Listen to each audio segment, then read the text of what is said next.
Ang tunog ng nabasag na kristal ang pumunit sa katahimikan ng malawak na opisina, ang mamahaling decanter ng alak, isang regalo mula pa sa isang kliyente sa Europa, ay sumalpok sa pader at naging maliliit na piraso kasabay ng pagtalsik ng kulay gintong likido. Humihingal na napasandal si Dante Silvan sa kanyang antigong mesa na gawa sa kahoy na nara. Nagsalubong ang kanyang mga kilay at isang ugat ang pumintig sa kanyang sentido. Ang kanyang mga kamay ay nakakuyom sa ibabaw ng mesa, nanginginig sa pinaghalong galit at matinding kabiguan. Sa kanyang harapan, sa isang malaking monitor na nagpapakita ng iba't ibang anggulo ng kanyang mansyon, ay nakatuon ang kanyang mga mata sa isang kuha lamang, ang silid ng kanyang nag-iisang anak. Naroon si Lunti, nakasiksik sa isang sulok ng malaking kwarto, yakap-yakap ang mga tuhod at ang muka ay nakasubsob doon. Hindi gumagalaw, hindi nagsasalita, tila isang estatwa ng kalungkutan sa gitna ng mga mamahaling laruan na hindi man lang niya tinitingnan. Ito na ang ikasampung tagapag-alaga na sinisante niya sa loob lamang ng 6 na buwan, isang babaeng may mataas na kwalipikasyon at rekomendasyon, pero sa huli, sumuko rin. Tulad ng 9 na nauna sa kanya, hindi niya nagawang pabasagin ang pader ng katahimikan na bumabalot sa mundo ni Lunti mula nang pumanaw ang ina nito. "Hindi ko na kaya, Mr. Silvan," sabi ng babae kanina habang nangingilid ang luha. Parang hangin lang ako sa kanya, parang wala siyang nakikita, walang naririnig.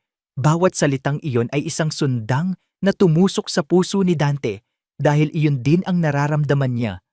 Siya ang ama, ang makapangyarihang si Dante Silvan na kayang bilhin ang lahat, pero hindi niya kayang bilhin pabalik ang tinig at ngiti ng sarili niyang anak. Isang katok sa pinto ang pumutol sa kanyang pagmumuni-muni. "Come in!" Walang ganang sabi niya.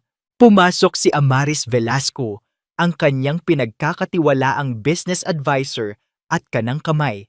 Balot sa isang eleganteng corporate dress, bawat kilos ni Amaris ay kalmado at kontrolado.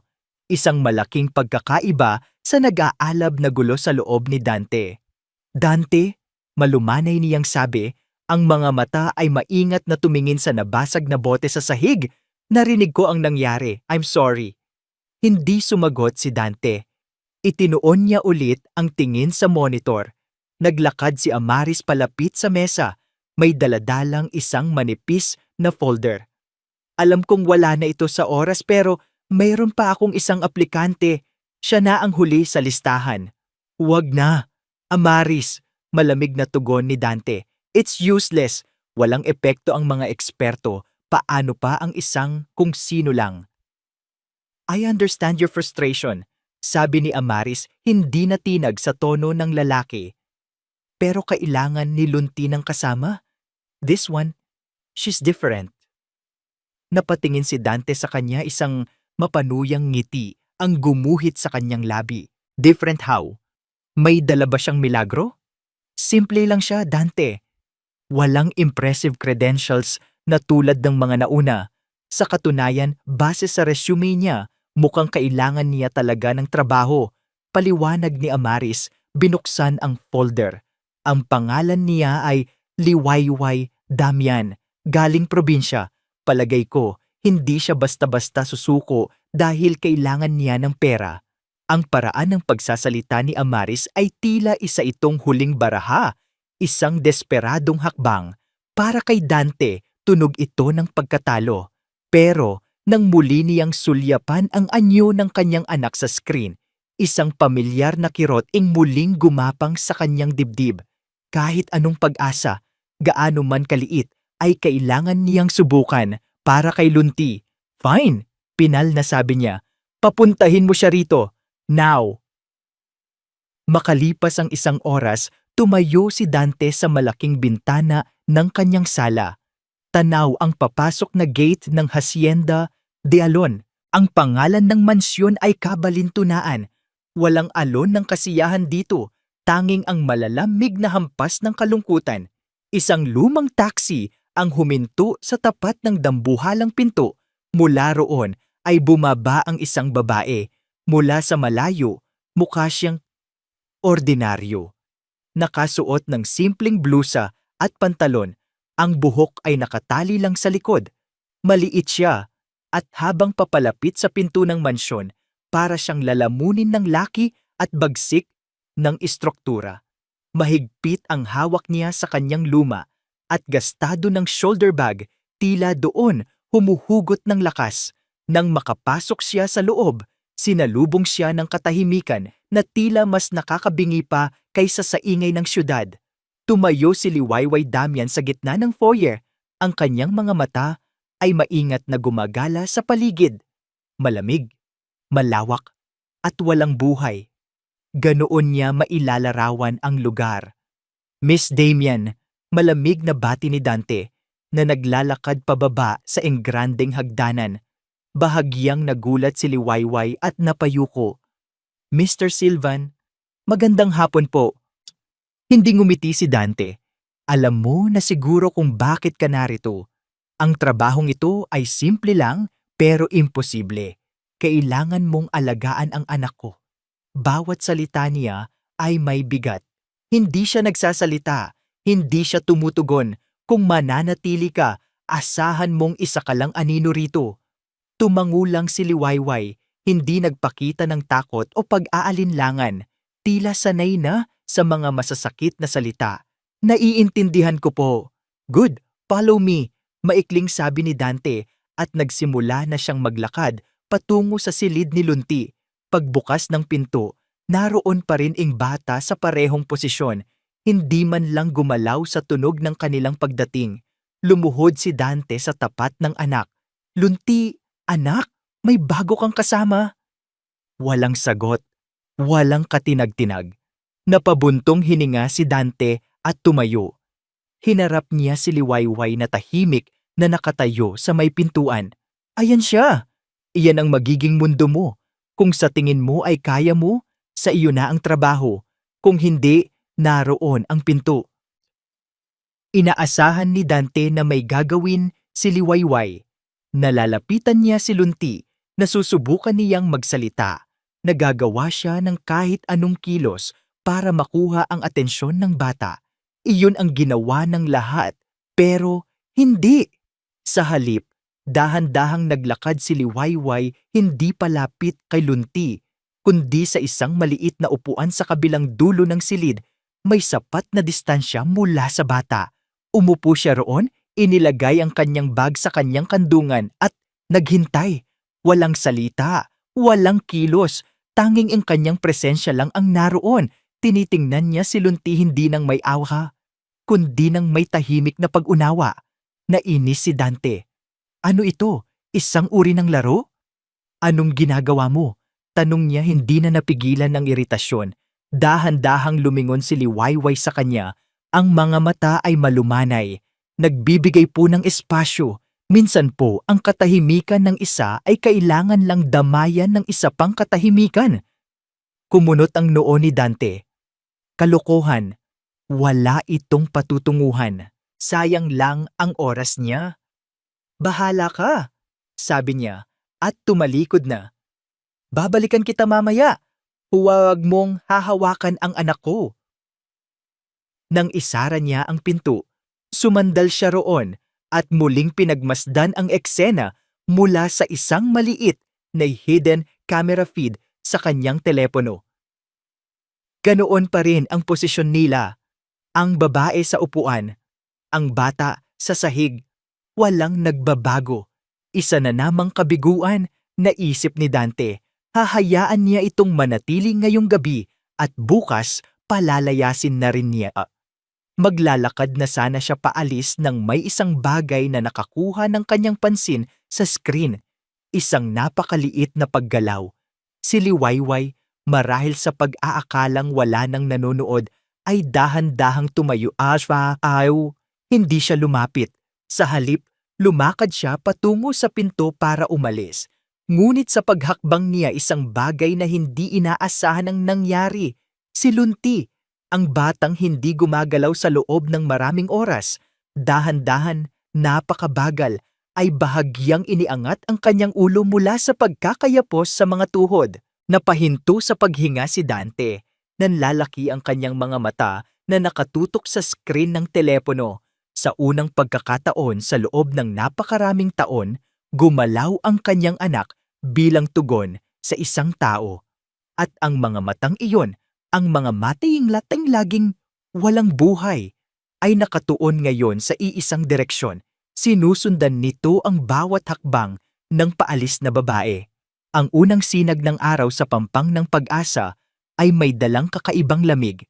Para kay Liwayway, ito ang unang umaga niya sa Hacienda de Alon, isang lugar na kasing enggrande ng pangalan nito, ngunit kasing lamig ng hangin mula sa dagat. Mula sa bintana ng kanyang maliit at simpleng silid, tanaw niya ang malawak na hardin na perpektong inalagaan, ngunit walang bakas ng tawa ng isang bata. Alam niyang bawat kilos niya ay sinusubaybayan. Ramdam niya ing mga matang hindi nakikita ng mga security camera na nakakalat sa bawat sulok ng mansyon. Ramdam niya ang bigat ng pag-aalinlangan ni Dante Silvan, isang lalaking nasanay na sinusunod ang bawat utos, ngunit ngayon ay walang magawa sa harap ng katahimikan ng sariling anak. Ngunit ang nakita niya kahapon, ang bahagyang pag-angat ng ulo ni Lunti, ay isang maliit na uling na nagbabaga, isang maliit na pag-asa na pilit niyang pinapaningas sa loob ng kanyang dibdib na puno ng takot. Kailangan niya ang trabahong ito. Higit sa pera, kailangan niya ng isang lugar kung saan maaari siyang magtago habang pinaplano ang kanyang susunod na hakbang. Hindi niya sinubok na kausapin si Lunti ng umagang iyon. Sa halip, pagkatapos ng almusal, dinala niya ang isang maliit na biyong na puno ng mga kabibe at makikinis na bato na pinulot niya sa dalampasigan bago siya pumasok sa hasyenda kahapon. Inilatag niya ang isang malinis na banig sa sahig ng silid, malayo sa sulok kung saan naroon ang bata. Isa-isa niyang inilabas ang mga kabibe, may iba't ibang hugis, kulay at laki. Pinakinggan niya ang tunog ng mga ito habang marahang pinag-uumpog, isang tunog na nagpapaalala sa kanya ng payapang dagat, malayo sa unos na kasalukuyan niyang nararanasan. Hindi niya tiningnan si Lunti. Ipinagpatuloy lang niya ang kanyang ginagawa. Hinahayaan ang natural na kuryosidad ng isang bata na gumana. Nagsimula siyang bumuo ng isang maliit na kastilyo gamit ang mga bato at kabibe. Walang plano, sinusunod lang kung saan siya dadalhin ng kanyang mga kamay. Paminsan-minsan, sa gilid ng kanyang mga mata, nahuhuli niya ang paggalaw. Si Lunti, mula sa kanyang ligtas na sulok, ay dahan-dahang sumisilip. Ang mga matang dati nakatutok lang sa sahig ay ngayon na nakamasid na sa ginagawa niya. Hindi ngumiti si Liwayway, hindi siya nagsalita. Alam niyang ang isang maling galaw ay maaaring magtulak sa banapabalik sa kanyang matigas na shell. Sa halip, nagsimula siyang humimig ng isang lumang oyayi, isang awit na kinakanta sa kanya ng kanyang lola. Mahina lang, halos pabulong, sapat lang para marinig niya at ninghangin. Isang pamilyar na tinig ang bumasag sa kanilang tahimik na sandali. Mukhang nagkakamabutihan na kayo. Napaangat ng tingin si Liwayway. Nakatayo sa may pinto si Amaris Velasco. May hawak na tablet.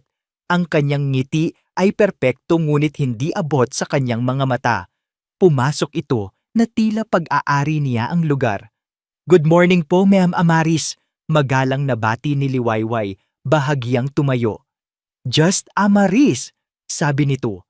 Ang tingin ay lumipat kay Lunti, na mabilis na nagtago ulit ng mukha sa mga tuhod. Napansin ni Liwayway ang bahagyang pag-igting ng panga ni Amaris. Mabuti naman at hindi ka pa niya tinatakot. Ang huling tagapag-alaga ay umalis na umiiyak. Lumapit si Amaris kay Liwayway. Ang boses ay bumaba na tila nagbibigay ng isang sikreto. "Bibigyan kita ng isang payo, Liwayway. Si Mr. Silvan Napakabuting tao niya, pero maikli ang pasensya, lalo na pagdating kay Lunti. Ginawa na niya ang lahat para sa batang iyan. Huminto ito at tinitigan siya ng diretso sa mata, at lalo na pagdating sa alaala ng kanyang yumaong asawa.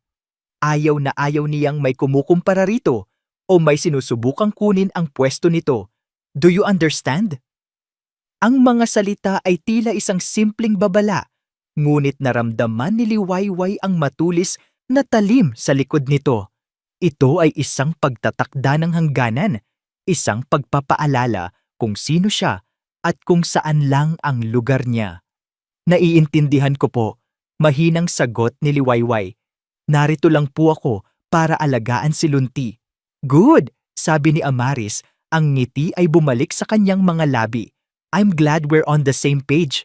Pagkasabi niyon, tumalikod na ito at lumabas ng silid. Iniwan si Liwayway na may panibagong bigat sa kanyang dibdib. Nang gabing iyon, pagkatapos niyang siguraduhin na mahimbing nang natutulog si Lunti, bumalik si Liwayway sa kanyang silid. Isinara niya ang pinto at isinandal ang likod doon. Sa wakas ay huminga ng malalim.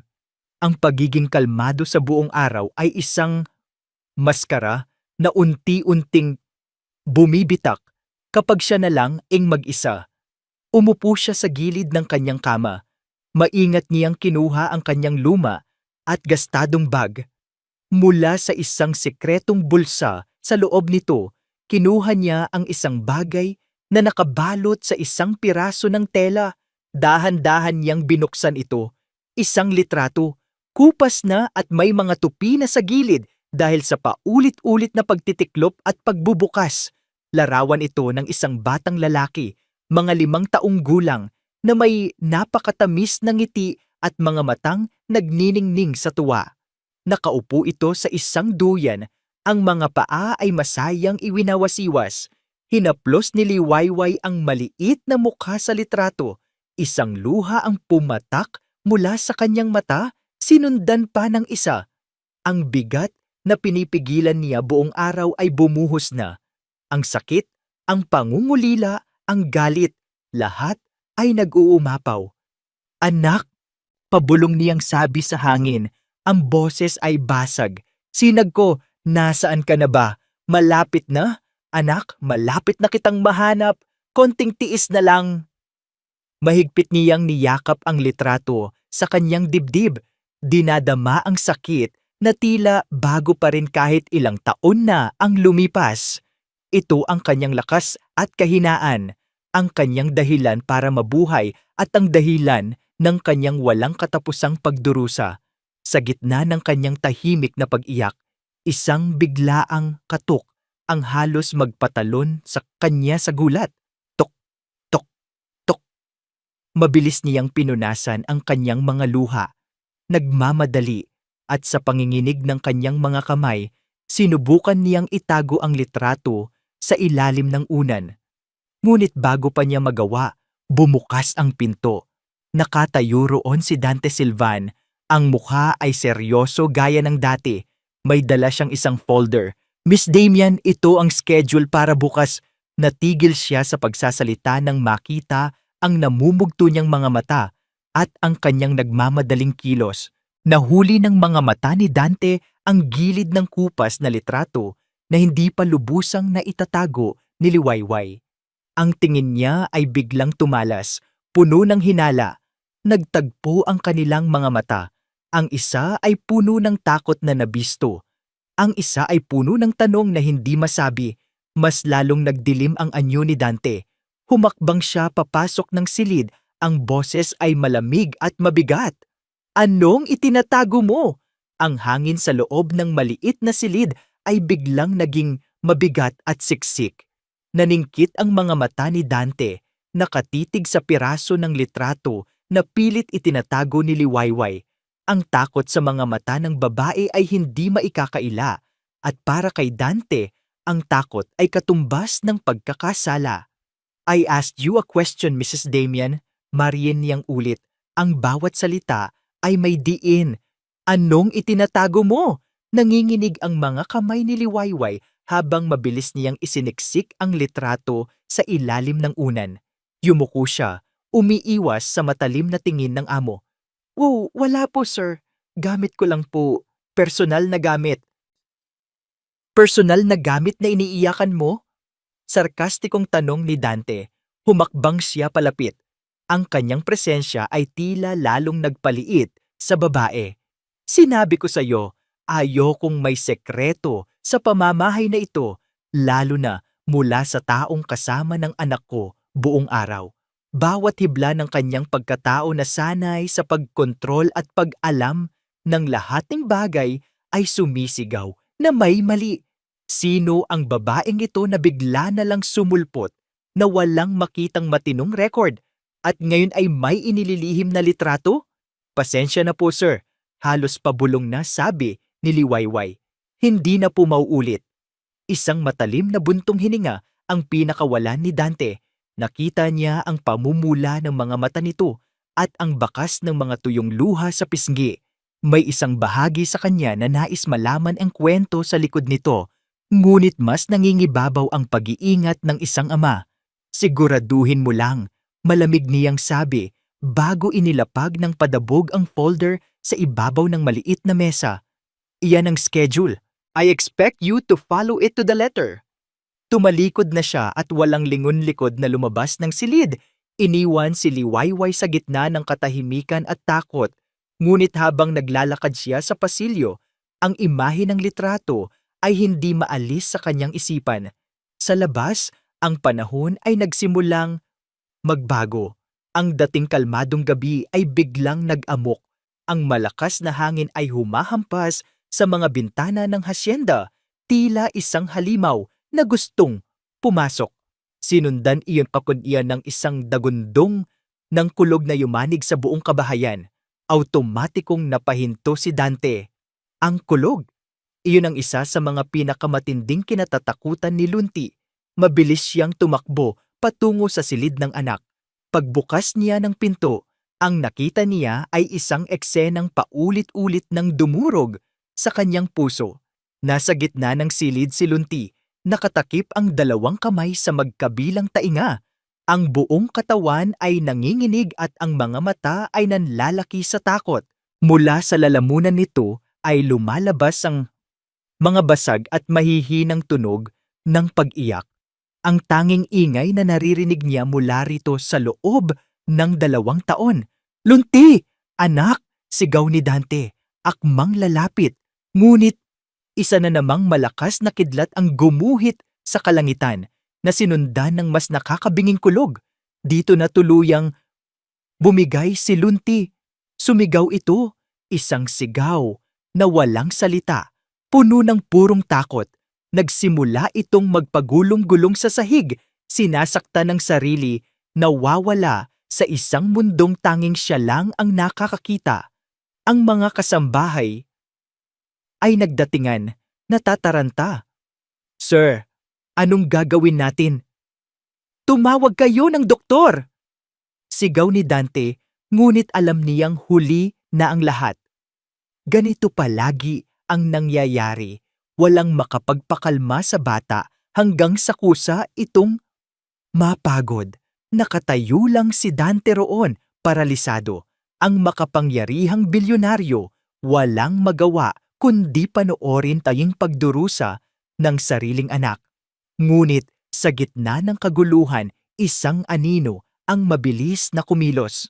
Si Liwayway. Hindi siya nataranta. Ang kanyang mukha ay puno ng determinasyon. Walang takot, walang pag-aalinlangan. Nilapitan niya ang nagwawalang bata sa sahig. "Huwag!" sigaw ni Dante. Naaalala ang sariling utos na huwag hahawakan ang bata. Pero hindi nakinig si Liwayway. Sa isang mabilis ngunit malumanay na kilos, niyakap niya si Lunti. Hindi isang simpleng yakap, isang mahigpit na pagyakap. Tila sinasabi sa bata na, "Ligtas ka rito." Ginamit niya ang sariling katawan bilang panangga, habang ang isang kamay ay marahang tinatakpan ang mga tainga ni Lunti, at ang isa naman ay marahang humahaplos sa likod nito. "Shh! Shh!" Tahan na! Nagsimula siyang humimig. Ang Oyayi. Ang parehong Oyayi na narinig ni Dante kanina mula sa monitor. Ngunit ngayon mas malinaw, mas puno ng damdamin. Ang himig ay tila isang sinulid na ginto, humahabi ng kapayapaan sa gitna ng unos sa loob at labas ng silid. Nagpumiglas pa rin si Lunti, ngunit unti-unti, ang kanyang mga galaw ay humihina. Ang kanyang mga iyak ay nagiging mga hikbi. Ang kanyang nanginginig na katawan ay dahan-dahang sumasandal sa init na nagmumula kay Liwayway. Natahimik ang lahat, ang mga kasambahay, si Dante, tanging ang tunog na lang ng ulan at ang mahinang himig ni Liwayway ang maririnig. Pinanood ni Dante ang eksenang hindi niya kailanman inakalang posible. Isang estranghera ang nagawang pakalmahin ang kanyang anak sa paraang hindi niya kailanman nagawa. Nang tumila ang ulan at humupa ang bagyo, si Lunti ay payapa nang nakasandal sa kandungan ni Liwayway. Ang paghinga ay malalim na, ang takot sa mga mata ay napalitan ng pagod. Dahan-dahan iniangat ni Lunti ang kanyang muka. Tumingin siya diretso sa mga mata ni Liwayway, isang koneksyon na matagal nang hinahanap-hanap ni Dante, at sa katahimikan na bumalot sa silid, isang salita ang namutawi mula sa mga labi ng bata. Mahina, medyo garalgal dahil sa matagal na hindi paggamit, ngunit napakalinaw. Ina. Natigilan ang mundo ni Dante Silvan. Napahinto ang kanyang paghinga, nanlamig ang kanyang buong katawan. Ang salitang iyon, ang salitang 2 taon niyang pinangarap na marinig muli, ay sa wakas sinambit ng kanyang anak, ngunit hindi para sa kanya, at lalong hindi para sa alaala ng kanyang yumaong asawa. Ito ay para sa babaeng nasa harapan niya, isang babaeng puno ng sekreto, at sa gitna ng pagkamangha, isang damdamin ang gumapang sa kanyang puso, isang madilim at pangit na damdamin. Selos, pait. Bakit sa kanya? Bakit sa isang estranghera binigay ni Lunti ang salitang iyon? Ang salitang para lang dapat sa ina nito. Ang pag-aalinlangan kanina ay naging isang nag-aapoy na hinala. Ang misteryo ay naging banta habang marahang inihiga ni Liwayway ang natutulog na si Lunti sa kama. Naramdaman niya ang pagbabago sa atmosfera. Dahan-dahan siyang lumingon at nakita niya si Dante, nakatayo na tila isang estatwang bato. Ang mga mata ay nagliliyab sa magkahalong emosyon na hindi niya maintindihan. Humakbang si Dante palapit, ang bawat yabag ay mabigat. Huminto siya sa mismong harapan ni Liwayway. Ang anino niya ay bumabalot sa maliit na babae. Tinitigan niya ito ng diretso sa mata, ang boses ay halos isang pabulong na puno ng panganib. Sino ka? Sino ka ba talaga? Ang umaga pagkatapos ng bagyo ay nag-iwan ng isang bigat sa hangin na higit pa sa halumigmig. Para kay Liwayway, ito ay ang bigat ng mga matang nakamasid. Ang tanong ni Dante Silvan kagabi, sino ka ba talaga? Ay umalingaw-ngaw sa bawat sulok ng mansyon, bumubulong sa bawat pag-ihip ng hangin. Ang bawat kilos niya ngayon ay may kasamang pag-iingat. Ang bawat hakbang ay tila pagtapak sa maninipis na yelo. Ang dating malamig na pakikitungo ni Dante ay napalitan ng isang mapanuring katahimikan na mas nakakakilabot. Hindi na siya nagtatanong, ngunit ramdam ni Liwayway ang kanyang mga mata kahit nakatalikod ito. Pinapanood siya, sinusuri, hinihintay siyang magkamali. Sa kanyang opisina, matapos ang isang maikling pag-uusap tungkol sa pagkain ni Lunti, nag-angat ng telepono si Dante. Hindi nito inalis ang tingin kay Liwayway habang nagsasalita. Arthur, ituloy mo! Malamig na utos niya sa kausap sa kabilang linya. I want to know everything, every single detail. Kung kinakailangang halungkatin pati ang pinakailalim ng lupa, gawin mo. I don't care about the cost. Isang pamilyar na kilabot ang gumapang sa likod ni Liwayway. Kahit hindi para sa kanya ang mga salitang iyon, alam niya, nararamdaman niya, siya ang pinapahanap nito. Ang multo na pilit niyang tinatakasan ay hinahabol na siya ngayon. Ang tanging bagay na nagpapanatili sa kanya sa hasyenda ay si Lunti. Matapos ang insidente noong gabing umulan, may nagbago sa bata. May isang sinulid na hindi nakikita ang nabuo sa pagitan nila. Hindi pa rin ito nagsasalita, ngunit ang mga mata nito ay nagsimula ng mangusap. Hinahanap siya nito kapag wala si Yaya sa silid. Tumitingin ito sa kanya kapag nagkukwento siya tungkol sa mga alon at mga bituin. Nang hapong iyon, dinala niya si Lunti sa hardin. Umupo sila sa malambot na damuhan sa ilalim ng isang malaking puno ng akasya. Walang nagsasalita. Inilabas ni Liwayway ang isang maliit na piraso ng tinapay at pinagpira-piraso ito para sa mga langgam na nagmamartsa sa damo. Pinanood siya ni Lunti at sa isang sandali na hindi inaasahan ni Liwayway, dahan-dahang gumapang ang maliit na kamay ng bata at dumapos sa ibabaw ng kanyang kamay. Nanigas si Liwayway hindi sa gulat, kundi sa isang pamilyar na init na matagal na niyang hindi naramdaman. Marahan, gamit ang hintuturo nito, sinundan ni Lunti ang guhit sa palad ni Liwayway. Isang simpleng kilos, ngunit para kay Liwayway, ito ay isang buong kwento, isang pag-amin, isang pagtitiwala. Sa sandaling iyon, ang lahat ng takot na nararamdaman niya mula kay Dante at sa buong mundo ay pansamantalang naglaho. Dito sa ilalim ng puno, kasama ang tahimik na batang ito, nakahanap siya ng isang kanlungan. Hindi niya ito kayang iwan. Hindi pa. Isang matamis na ngiti ang unang sumilay sa labi ni Liwayway sa loob ng napakatagal na panahon. Ngunit ang ngiting iyon ay agad na naglaho nang may marinig siyang boses mula sa terrace. Si Amaris. May kausap ito sa telepono at ang boses nito ay may kakaibang talim, hindi tulad ng malumanay na tono na palagi nitong ginagamit sa hasyenda. "I don't care what you have to do, just make sure all tracks are covered," narinig niyang sabi nito. Ang usapan ay usapan, walang dapat makaalam sa nangyari sa kaso ni Dr. Alcaraz. Isara mo na ang isyong yan. Dr. Alcaraz, ang pangalan ay tumusok sa pandinig ni Liwayway na parang isang matulis na karayom. Ang kanyang paghinga ay biglang huminto. Nanlamig ang kanyang buong katawan sa kabila ng mainit na sikat ng araw. Dr. Alcaraz, ang psychiatrist na tumestigo laban sa kanya sa korte. Ang doktor na binayaran para gumawa ng isang peking psychological evaluation na nagsasabing siya ay unstable at hindi karapat-dapat maging isang ina. Ang pangalang iyon ang naging simula ng kanyang impyerno. Imposible. Nagkataon lang ba? Paano nalaman ni Amaris ang pangalang iyon? Napahigpit ang hawak niya sa kamay ni Lunti. Mabilis na tumibok ang kanyang puso. Ang pamilyar na pakiramdam na una niyang naramdaman kay Amaris, hindi lang ito pamilyar. Ito ay isang anino mula sa nakaraan. Isang anino na may dalang lason.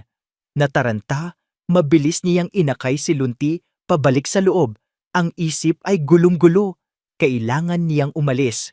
Ngayon na, bago pa siya tuluyang makilala, bago pa mahukay ang lahat. Ngunit paano si Lunti? Paano niya iiwan ang batang ito na nagsisimula pa lang magtiwala? Ang gabing iyon ay naging isang walang katapusang pagbabantay. Hindi makatulog si Liwayway. Bawat anino sa kanyang silid ay tila nagkakaroon ng anyo. Bawat tunog mula sa labas ay tila mga yabag na papalapit para kunin siya. Ang Hacienda de Alon ay hindi na isang taguan. Ito ay naging isang kulungan. At si Amaris Velasco, sino siya sa lahat ng ito? Isa lang bang nagkataon o siya ang arkitekto ng kanyang pagbagsak? Sa kabilang bahagi ng mansyon, sa loob ng madilim na opisina, muling tumunog ang telepono ni Dante Silvan, isang pribadong numero. "Arthur," sagot niya, ang boses ay walang emosyon. "What do you have?" Narinig niya ang pagbuntong hininga ng pribadong investigador sa kabilang linya. Sir, ito na yata ang pinakamahirap na kaso na hinawakan ko. Just give me the facts. Walang pasensyang sabi ni Dante. Iyon na nga ang problema, sir. Sabi ng investigador. We ran the name Liwayway Demian through every database we have. Government records, school records, hospital records, everything. Meron siyang SSS, PhilHealth, NBI clearance. Pero lahat ng iyon, nagsimula lang 5 taon na ang nakalipas. Kumunot ang noo ni Dante. What do you mean? Ibig sabihin, sir, bago ang 5 taon na iyon, walang record na nag-e-exist ang isang tao na nagngangalang Liwayway Damian. Nagkaroon ng isang makahulugang paghinto bago nagpatuloy ang investigador. It's like she's a ghost. A ghost. Ing salitang iyon mula sa investigador ay paulit-ulit na tumatakbo sa isip ni Dante, tila isang sirang plaka. Isang multo. Isang babaeng walang nakaraan. Isang anino na bigla na lang nagkatawang tao at pumasok sa buhay nila. At ang multong iyon ang tanging nakapagpatahan sa bagyo sa loob ng kanyang anak. Ang isiping iyon ang nagtulak sa kanya na gawin ang isang bagay na hindi niya karaniwang ginagawa, ang mag-aksaya ng oras sa panonood ng mga lumang security footage, hindi para sa seguridad, kundi para maghanap ng sagot. Gabi-gabi, matapos ang trabaho, umuupo siya sa kanyang opisina. Ang mga mata ay nakatutok sa monitor, pinapanood ang bawat kilos ni Liwayway Damian. Inaasahan niyang may makikitang kahina-hinala. Isang maling galaw, isang paghahanap sa mga bagay-bagay, isang tawag sa telepono na ginawa ng patago. Ngunit wala. Ang nakikita niya ay katahimikan, pag-aalaga, pasensya. Isang gabi, sa panonood niya sa kuha mula sa kusina noong tanghalian, isang eksena ang pumukaw sa kanyang pansin. Nakaupo si Liwayway sa tapat ni Lunti. Nasa harapan ng bata ang pagkain nito, ngunit hindi ito gumagalaw. Ang mga dating tagapag-alaga sa puntong ito ay susubuan na ang bata o pilit na kakausapin. Ngunit si Liwayway kumakain lang ng sarili niyang tanghalian. Paminsan-minsan, kukuha siya ng kutsara, isusubo ang pagkain at ipapakitang ninanamnam niya iyon. Pagkatapos ay ibababa niya ang kutsara sa tabi ng plato ni Lunti. Walang salita, walang pilitan, isang tahimik na imbitasyon. Pinanood ni Dante, ang panga ay bahagyang nakatiim. Kalokohan, hindi ito gagana.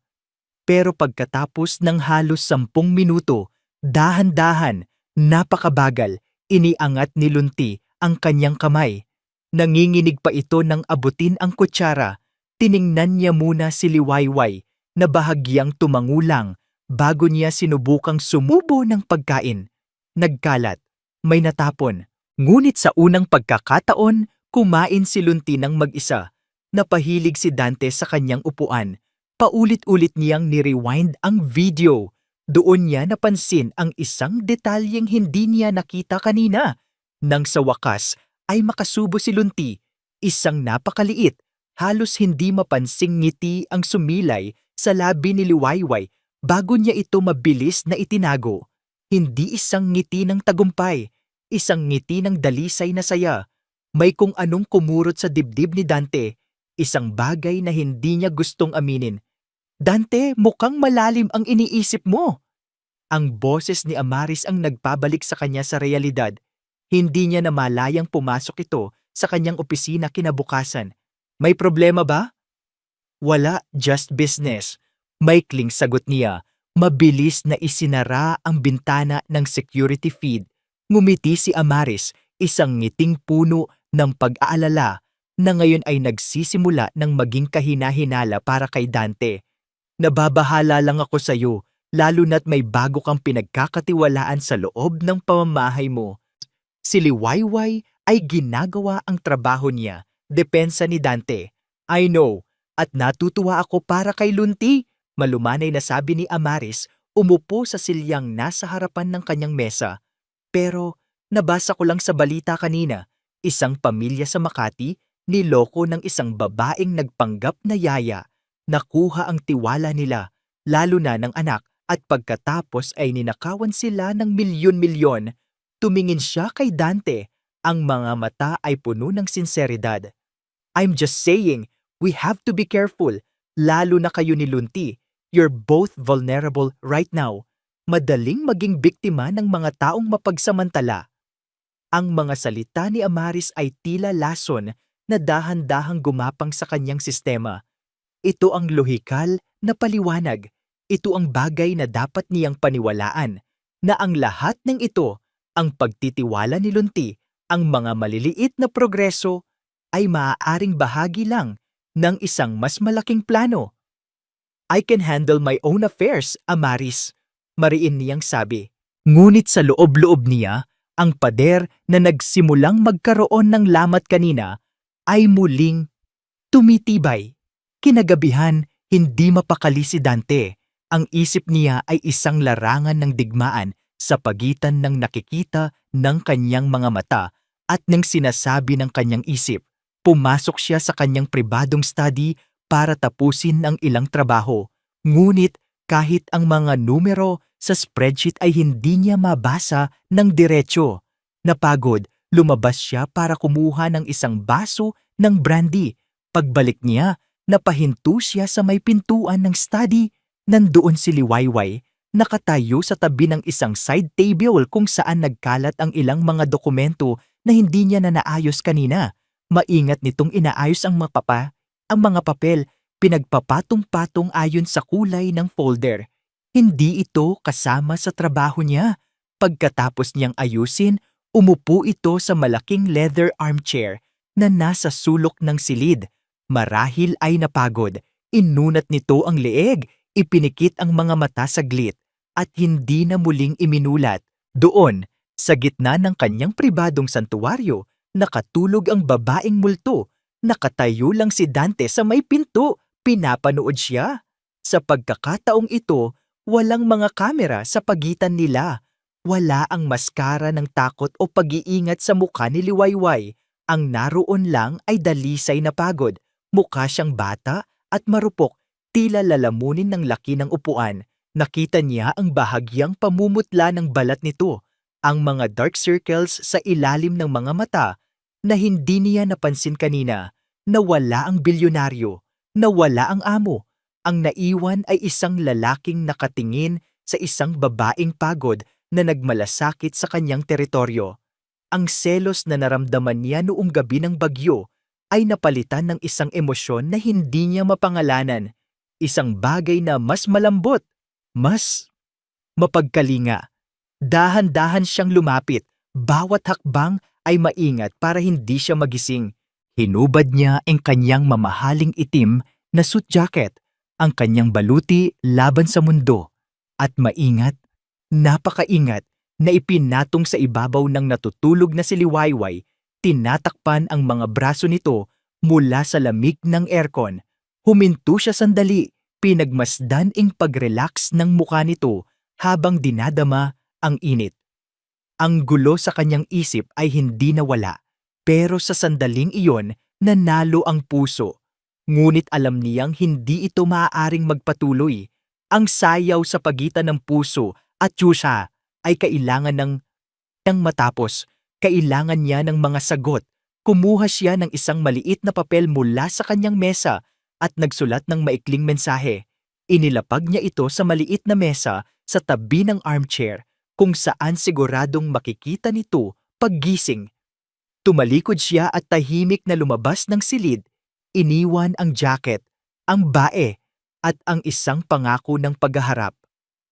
Nang magising si Liwayway dahil sa pananakit ng kanyang leeg, ang unang napansin niya ay ang bigat at init na bumabalot sa kanya. Isang itim na jacket, amoy, mamahaling pabango at isang pamilyar na presensya. Napabangon siya bigla, ang puso ay kumakabog. Pagkatapos ay nakita niya ang nakatuping papel sa mesa. Nanginginig ang mga kamay na binuksan niya ito. Nakasulat sa malinis at matatag na sulat kamay ang tatlong salita, "We need to talk." Sinundan pa ng dalawa, "Tomorrow morning." Mula sa bintana ng kanyang opisina sa loob ng Sylvan Corporation, pinanood ni Amaris Velasco ang pagbuhos ng ulan sa syudad. Ngunit ang isip niya ay wala roon. Nasa Hacienda de Alon ito, nasa babaeng nagngangalang Liwayway Damian. Isang mapanganib na ngiti ang sumilay sa kanyang perpektong pininturahang mga labi. Ilang linggo na ang lumipas mula nang dumating ang babae at bawat araw ay isang panganib. Hindi niya inaasahan ito. Ang pagkuha niya kay Liwayway ay dapat sana'y isang pansamantalang solusyon, isang simpleng probinsyana, isang walang kwentang aplikante na madaling kontrolin at paikutin, sapat lang para ipakita kay Dante na sinusubukan niya ang lahat habang patuloy siyang nabibigo. Ngunit ang babaeng iyon may ginawa siyang tama. Ang batang hindi matinag sa loob ng 2 taon ay tumugon sa kanya. At ngayon si Dante, ang lalaking matagal na niyang hinubog para umasa lamang sa kanya, ay nagsisimula ng magpakita ng interes sa ibang direksyon. Ang jacket. Nakita ng isang kasambahay ang jacket ni Dante sa balikat ni Liwayway kagabi. Ang balitang iyon ay nakarating kay Amaris na parang kidlat, at kasabay nito ang isang pamilyar na apoy ng galit. Hindi! Hindi niya hahayaang mangyari ito. Masyadong malaki na ang kanyang ipinuhunan. Ang pagkamatay ng asawa ni Dante ay dapat sana ang kanyang pagkakataon. Ginugol niya ang 2 taon sa pagiging kailangan. Siya ang bato, ang tagapayo, ang tanging taong nakakaintindi sa komplikadong sitwasyon ni Lunti. Isang sitwasyon na siya mismo ang lumikha. Dinampot niya ang kanyang telepono at nagdial. "Kumusta ang email mula kay Dr. Pascual?"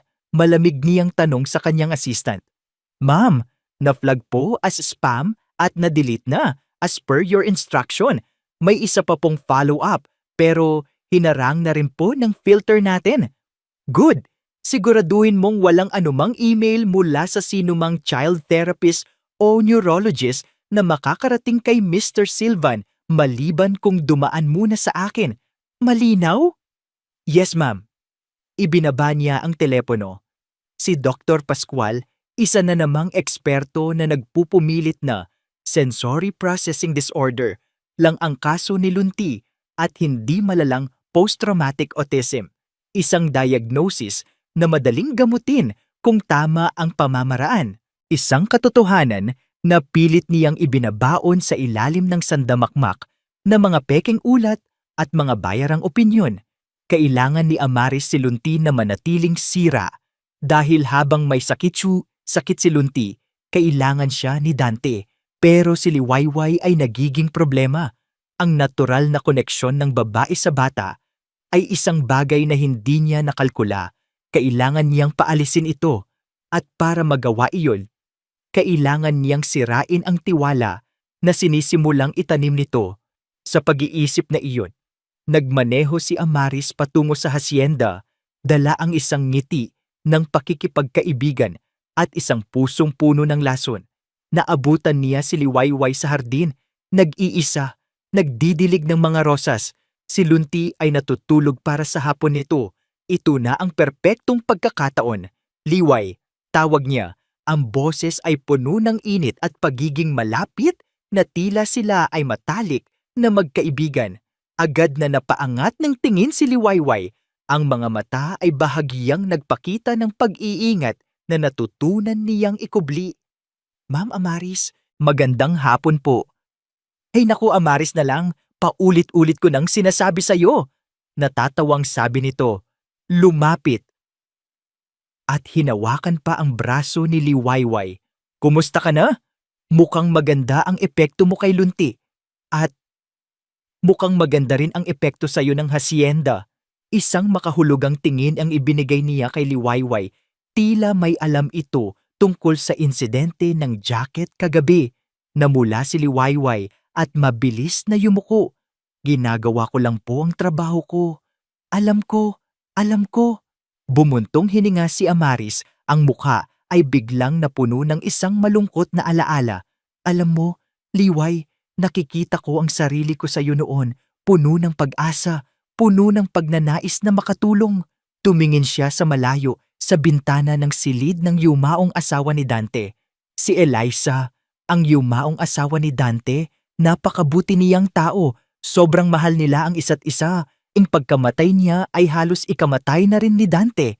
Pinanood ni Amaris ang reaksyon ni Liwayway mula sa gilid ng kanyang mata. Nakikinig ito ng mabuti. Mula noon, nagpatuloy si Amaris, ang boses ay halos pabulong. Bumuo siya ng isang mataas na pader sa paligid niya at nilunti. Marami na ang sumubok na pumasok, marami na ang umasa, pero sa huli, isa lang ang hinahanap niya. Huminto siya at tiningnan si Liwayway ng diretso sa mata. Ang boses ay naging seryoso. Ang hinahanap niya ay si Eliza at walang sino man sa atin ang pwedeng maging siya. Ang mga salita ay ibinato na parang bato, isang babala na nakabalot sa isang malungkot na kwento. Isang paraan para sabihin kay Liwayway, huwag kang mangarap, hanggang dyan ka lang, isa ka lang empleyado. Wala po akong intensyong ganoon, ma'am. Mabilis na depensa ni Liwayway. Ang boses ay bahagyang nanginig. Alam ko, Hija, malambing na sabi ni Amaris, muling hinaplos ang braso nito. Pinapaalalahanan lang kita. Ayoko lang na masaktan ka. Dante is a good man, but he is broken. At ang mga sirang tao, minsan, nakakasira rin sila ng iba nang hindi sinasadya. Napatango na lang si Liwayway, ang dating kumpiyansa mula sa maliliit na tagumpay kay Lunti ay halatang nabawasan. Naipasok na ni Amaris ang duda. Sige na, ipagpatuloy mo na yan, sabi ni Amaris, ang matamis na ngiti ay bumalik. Masaya akong nagkausap tayo. Tumalikod na si Amaris, ang kanyang mga takong ay tumutunog sa batong daanan. Isang ngiti ng tagumpay ang nasa kanyang labi. Ngunit habang naglalakad siya, itinaas niya ang kanyang kamay upang ayusin ang kwelyo ng kanyang blusa. Sa paggawa noon, ang manggas ng kanyang suot ay bahagyang umusod. Lumitaw ang kanyang mamahaling relo. At sa ibaba nito, sa kanyang pulso, isang bagay na maliit ngunit natatangi. Isang peklat. Isang maliit, hugis, gasuklay na peklat. Nakatayo pa rin si Liwayway sa hardin. Hawak ang pandilig, ngunit ang kanyang isip ay lumilipad. Pinoproseso niya ang mga salita ni Amaris. Subalit, hindi ang mga salita ang tumatak sa kanya. Ito ay ang kilos, ang pag-angat ng kamay, ang paglitaw ng peklat sa pulso para siyang binuhusan ng nagyeyelong tubig. Ang kanyang paghinga ay biglang naipit sa kanyang lalamunan. Ang mundo sa paligid niya ay biglang umikot. Ang peklat na iyon, kilalang kilala niya ang peklat na iyon. Ilang taon na ang nakalipas sa isang laboratorio, isang kasamahan na nagmamadaling kumuha ng isang test tube, isang aksidente, isang maliit na kemikal na tumalsik, isang sigaw. Ang peklat na iyon ay pag-aari ni Amanda, ang kanyang dating katrabaho sa klinik, ang babaeng inggit na inggit sa kanyang tagumpay, ang babaeng pinaghihinalaan niyang nagtanim ng mga ninakaw na gamot sa kanyang drawer, ang babaeng bigla na lang naglaho matapos siyang makulong at masira ang kanyang buhay, ang peklat ni Amanda na ngayon ay nasa pulso ni Amaris, si Amanda Velasco, si Amaris Velasco. Hindi pabulong ni Liwayway sa hangin, ang pandilig ay nabitawan mula sa kanyang nanginginig na kamay. Hindi maaari, ikaw. Ang umaga ay dumating na may dalang bigat ng isang hindi pa nasisimulang pag-uusap. Naghintay si Dante sa kanyang opisina. Ang mga daliri ay nagtambol sa ibabaw ng kanyang mesa. Ang isip ay handa na para sa isang komprontasyon. Handa na siyang hilingin ang katotohanan mula kay Liwayway. Ngunit hindi dumating si Liwayway para sa kanilang pag-uusap. Sa halip, ang babae ay tila naging anino. Ilag siya sa kanya. Kapag nakikita siya nitong papalapit sa isang pasilyo, mabilis itong liliko sa iba. Kapag tinatawag niya ang pangalan nito, magkukunwari itong hindi narinig. Ang dating kalmadong presensya nito ay napalitan ng isang balisang enerhiya. Namumutla ito at laging tila nagulat. Ang kakaibang kilos na ito ay nagsilbing gasolina sa apoy ng pagdududa ni Dante. Ang lahat ng babala ni Amaris, ang ulat ng investigador na isa siyang multo, lahat ay tila nagkakatugma sa inaasal nito ngayon. Ang malambot na damdamin na naramdaman niya noong gabing iyon sa study ay mabilis na napalitan ng iritasyon at lumalagong hinala. Para siyang pinaglalaruan. May problema ba kay Liwayway? Tanong sa kanya ni Amaris nang magkita sila sa tanghalian. Kanina ko pa siya napapansin, parang may kung anong bumabagabag sa kanya. Hindi ko alam, matigas na sagot ni Dante, at wala akong panahon para alamin. Frustrado at gulong-gulo, nagpasya siyang iwanan muna ang problema ni Liwayway.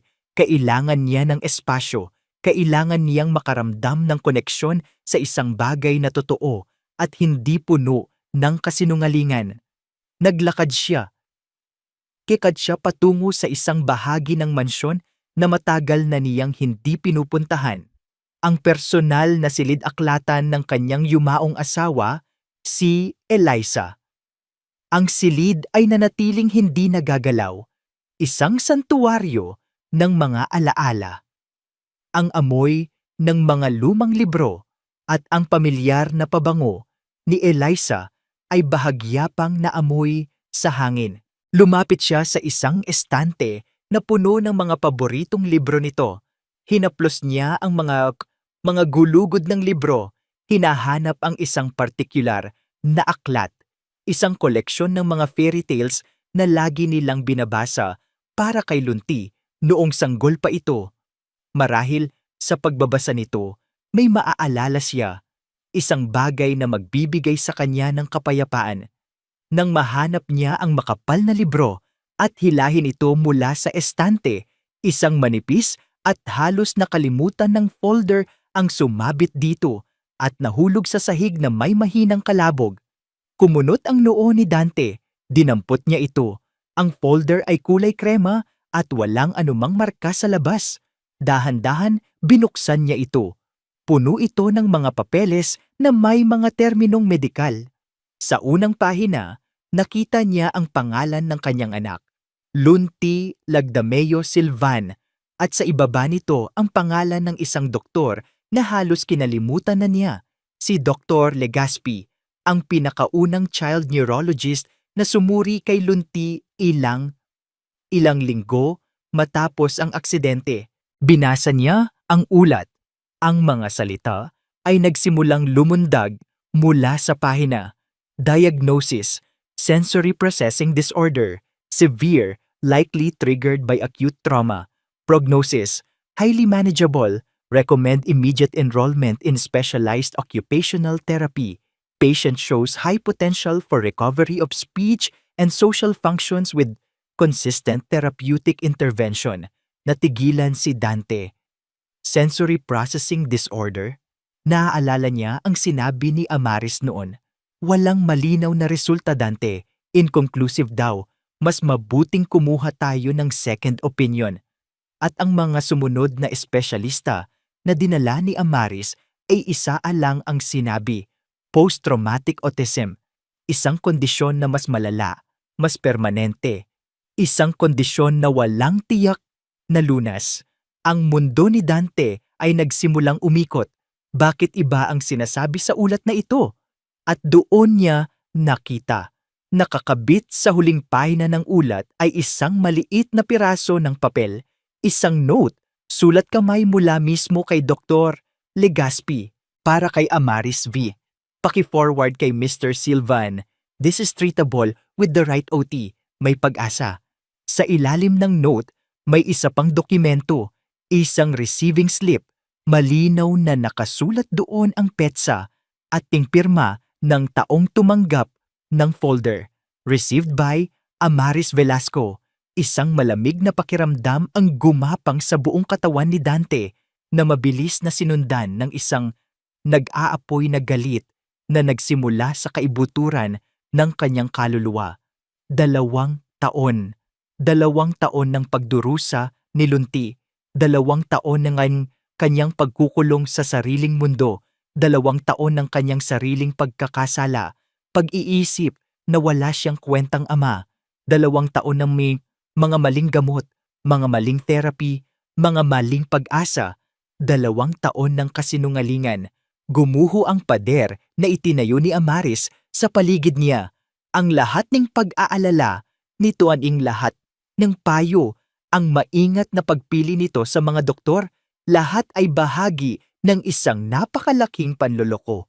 Itinago nito ang katotohanan. Ipinagkait nito sa kanyang anak ang pagkakataong gumaling. Bakit? Kinuyom niya ang folder. Ang papel ay nayupi sa higpit ng kanyang pagkakahawak. Ang galit niya ay tila isang bulkan na sasabog. Isa lang ang nasa isip niya, ang harapin si Amaris, ang makita ang mukha nito habang ipinapakita niya ang ebidensya ng kanyang pagkakanulo. Parang isang bagyo, mabilis siyang lumabas ng silid-aklatan. Ang bawat hakbang ay mabigat sa galit. Hindi niya pinansin ang mga kasambahay na nagtatakang nakatingin sa kanya. Tinungo niya ang main hall. Alam niyang nandoon si Amaris, naghintay na ihatid ang report nito para sa araw na iyon. Nakita niya ito sa paanan ng engrandeng hagdanan. Perpekto gaya ng dati, kalmado, may ngiti sa mga labi. Ang ngiting iyon ngayon ay parang isang insulto sa kanya. Dante, masayang bati nito. Sakto ang dating mo, may... Amaris, putol niya, ang boses ay mababa at puno ng panganib. Itinaas niya ang folder. Explain this. Nakita ni Amaris ang folder. Sa isang iglap, nawala ang kulay sa mukha nito.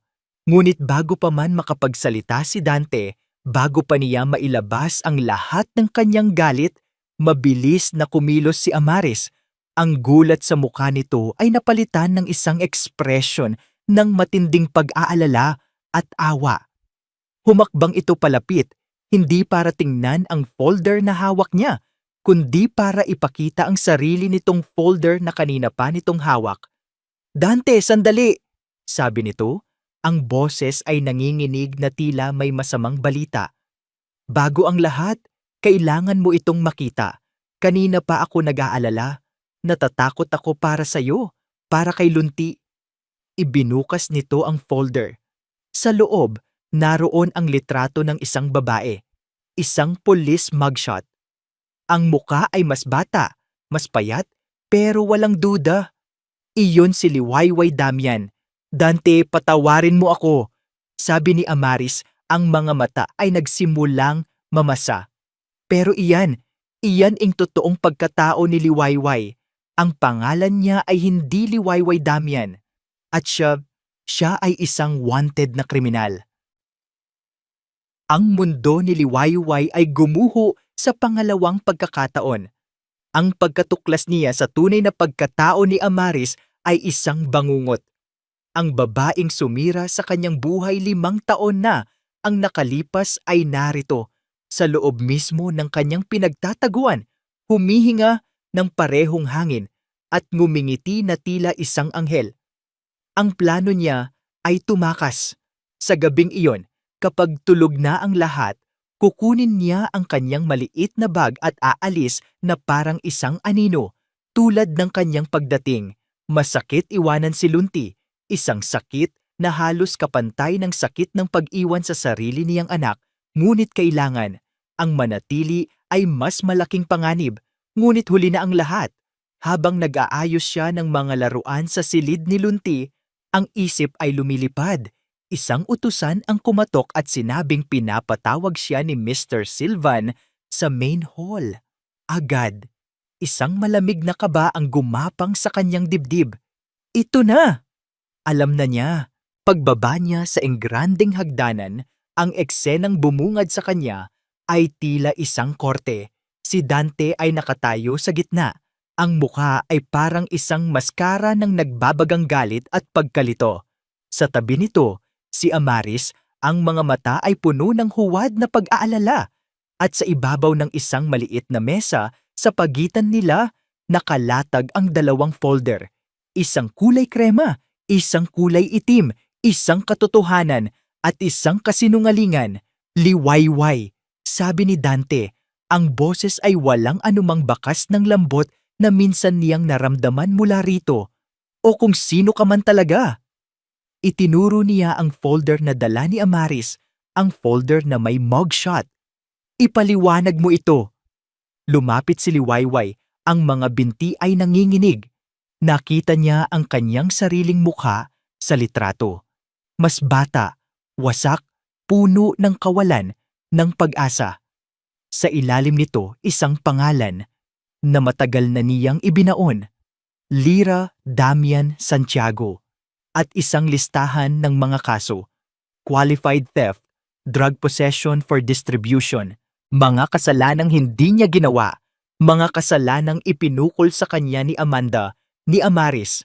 Ano ito, Liwayway? Tanong muli ni Dante, mas malakas na ngayon. Wanted ka ba? Isa ka bang kriminal na nagtatago rito? Ginamit mo ba ang anak ko? Bawat tanong ay isang sampal. Tumingin siya kay Amaris at nakita niya ing isang bahagyang ngiti ng tagumpay sa mga labi nito bago ito mabilis na nag-anyong nag-aalala. Naintindihan na niya. Ito ang plano ni Amaris mula pa sa simula. Ang dalhin siya rito, malapit kay Dante, para sa huling pagkakataon, durugin siya sa harap ng lahat. Hindi. Nagsimulang manginig ang boses ni Liwayway. Hindi po totoo yan. Hindi totoo? Sarkastikong sabi ni Dante. Nandyan ang litrato mo. Nandyan ang pangalan mo. Alin diyan ang hindi totoo? Ang mga kaso, halos pasigaw na sabi ni Liwayway. Ang mga luha ay nagsimula ng mamuo sa kanyang mga mata. Frame up po lahat yan. Siniraan lang ako. Siniraan? Sinong maninira sa'yo? Isang simpleng babae na galing probinsya? Tanong ni Dante, ang sakit ng pagkakanulo mula kay Amaris at ngayon din posibleng mula kay Liwayway ay nagiging lason sa kanyang mga salita. Sa puntong iyon, wala nang mawawala kay Liwayway. Ang takot na kinimkim niya sa loob ng 5 taon ay biglang napalitan ng isang desperadong katapangan. Hindi po ako isang simpleng babae, sabi niya. Ang boses ay naging matatag sa kabila ng mga luhang dumadaloy sa kanyang pisngi. Ako si Lyra Santiago, isang pediatric therapist. Nagtatrabaho ako sa isang klinik para sa mga batang may special needs. Mahal na mahal ko ang trabaho ko. Hanggang sa isang araw, may nagtanim ng mga ninakaw na gamot at pera sa drawer ko. Sinira niya ang buhay ko. Tinanggalan niya ako ng lisensya. Kinuha niya ang lahat sa akin. Ang kanyang mga mata ay lumipat kay Amaris, puno ng akusasyon. Ngunit hindi niya ito kayang pangalanan. Anong ebidensya niya? Salita laban sa salita ng pinagkakatiwalaang kanang kamay ni Dante. Ngunit si Dante, kahit gaano kagalit, ay hindi bulag. Nakita niya ang paraan ng pagtingin ni Liwayway kay Amaris at naaalala niya ang folder na hawak niya. Ang folder na nagpapatunay na ihaw na si Amaris ay isang sinungaling.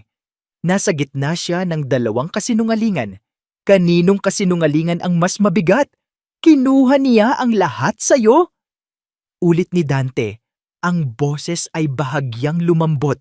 Sinusubok ang tubig. Ano ang lahat? Napahikbi si Liwayway. Ang sakit ay hindi na niya kayang itago. Ang anak ko? Sabi niya, ang boses ay basag. Dahil sa mga kasong iyon, tinanggalan ako ng karapatan na alagaan ang sarili kong anak. Ipinagkatiwala siya sa isang malayong kamag-anak ng kanyang ama at mula noon, hindi ko na siya nakita. Iyon ang dahilan ng litrato sa kanyang silid. Iyon ang dahilan ng kanyang mga pag-iyak sa gabi. Iyon ang dahilan kung bakit ang pag-aalaga niya kay Lunti ay tila napakanatural. Dahil ang bawat pag-aalaga na ibinibigay niya kay Lunti ay isang pag-aalaga na ninakaw mula sa kanya para sa sarili niyang anak, si Sinag. Isang matinding katahimikan ang bumalot sa main hall, kahit si Dante ay natigilan sa bigat ng kanyang narinig. Ang kwento ay masyadong masakit para maging isang kasinungalingan. Ngunit ang ebidensya, bago pa man siya makapagsalita, isang paggalaw sa tuktok ng hagdanan ang nakakuha ng kanilang pansin. Si Lunti, nagising marahil sa ingay, nakatayo siya roon, nakayakap sa kanyang maliit na unan. Ang mga mata niya ay malawak, sumasalamin sa takot at pagkalito sa eksenang nakikita niya. Nakita niya ang pag-iyak ni Liwayway, nakita niya ang galit sa mukha ng kanyang ama. Naramdaman ni Lunti ang sakit ni Liwayway. Dahan-dahan, bumaba siya ng hagdan. Bawat hakbang ay maingat. Nilagpasan niya ang kanyang ama. Nilagpasan niya si Amaris. Naglakad siya diretso papunta kay Liwayway. At doon, sa harap nilang lahat, hinawakan ni Lunti ang kamay ng umiiyak na babae. Itinaas niya ang kanyang maliit na kamay at sinubukang punasan ang mga luha sa pisngi ni Liwayway. Ang simpleng kilos na iyon ay mas malakas pa kaysa sa anumang sigaw o ebidensya.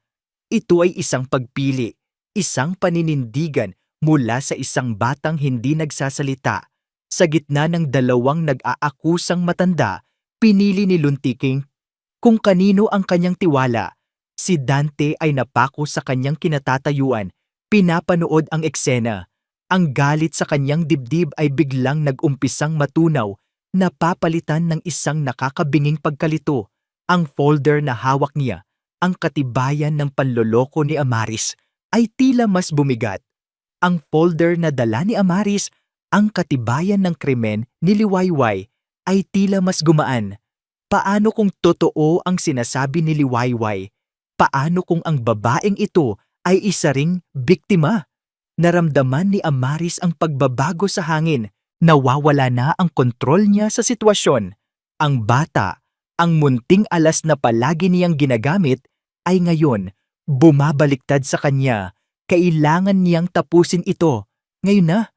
Dante, nakikita mo ba? Sabi ni Amaris, ang boses ay puno ng isang desperadong pag-arte. Ginagamit niya ang bata. Isa siyang master manipulator. Hindi natin alam kung ano pa ang kaya niyang gawin para lang makuha ang gusto niya. Sa pagkasabi niyon, mabilis niyang kinuha ang kanyang telepono. Hindi ako papayag na malagay sa panganib si Lunti. Sabi niya, ang mga daliri ay mabilis na nagdial. Tatawag na ako ng pulis. Ang banta ng mga pulis, ang tunog na nagdulot ng trauma kay Liwayway, para siyang binuhusan ng yelo.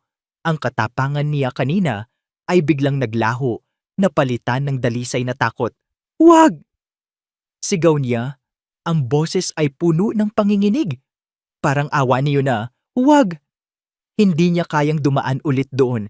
Hindi niya kayang bumalik sa madilim na lugar na iyon. Ngunit ang kanyang pagsusumamo ay tila nagbigay lang ng kumpirmasyon kay Dante. Kung wala kang kasalanan, bakit ka matatakot sa pulis? Ang pag-aalinlangan ay bumalik. Ang puso at isip ni Dante ay muling naglaban. Amaris, wait! Nagsimula siyang magsalita, ngunit huli na. Dalawang unipormadong pulis ang biglang pumasok mula sa pinto sa likuran. Tila kanina pa sila naghihintay sa labas, isang contingency plan na inihanda ni Amaris. "Siya po yon, officers," sabi ni Amaris. Itinuturo si Liwayway na parang isang kriminal. "Siya si Lira Santiago. May warrant of arrest po siya." Nanlaki ang mga mata ni Liwayway. Hindi na siya makagalaw. Ang mga binti niya ay tila naging bato. Lumapit ang mga pulis sa kanya. "Ma'am, sumama po kayo sa amin sa presinto." "Hindi!" Pabulong ni Liwayway. Ang mga mata ay nakatitig kay Dante. Isang huling, desperadong pagsusumamo. "Maniwala ka sa akin." Ngunit ang mukha ni Dante ay isang blank kung pader. Ang pagkalito ay nanalo. Hindi na niya alam kung ano ang paniniwalaan. At sa tabi niya, si Lunti, na mahigpit pa ring nakahawak sa kamay ni Liwayway, ay nagsimulang manginig. Naramdaman niya ang takot ng babaeng nag-iisang nagbigay sa kanya ng kapayapaan. Nang hawakan ng isang pulis ang braso ni Liwayway, doon na ito nangyari. Isang matinis na sigaw ang pumunit sa katahimikan ng mansyon. Isang sigaw na puno ng sakit, takot at pagkawala. Isang sigaw na nanggaling kay Lunti. Pagkatapos ng sigaw na iyon, biglang nanlaki ang mga mata ng bata, nanigas ang katawan at bumagsak ito sa sahig, nangingisay. Lahat ay natigilan. Ang mga pulis, si Amaris, si Liwayway. Ngunit si Dante, sa wakas ay kumilos. Isang sigaw ng purong takot ang kumawala mula sa kanya. Lunti! Ang sigaw ni Lunti ay tila isang basag na salamin na pumunit sa buong realidad ni Dante. Sa isang iglap, nawala ang lahat. Nawala ang mga folder, ang mga akusasyon, ang mga pulis, ang dalawang babae. Ang tanging nag-e-exist na lang ay ang maliit na katawan ng kanyang anak na nangingisay sa sahig. Lunti! Ang sigaw niya ay hindi na sigaw ng isang amo o isang bilyonaryo. Ito ay ang primal na sigaw ng isang amang natatakot na mawalan. Lumuhod siya at niyakap ang kanyang anak. Ang maliliit na panginginig nito ay dumadaloy sa kanyang mga braso na parang kuryente. Ang mga mata ni Lunti ay nakapikit ng mariin. Ang muka ay namumutla. Call an ambulance! Now! Umalingaw-ngaw ang utos niya sa buong kabahayan. Ang lahat ay naging isang magulong blur. Ang mga kasambahay ay nagkakagulo. Ang mga pulis ay natigilan. Ngunit sa gitna ng lahat, isang imahe ang tumatak sa isip ni Dante. Si Liwayway. Hawak pa rin ng pulis ang kanyang braso.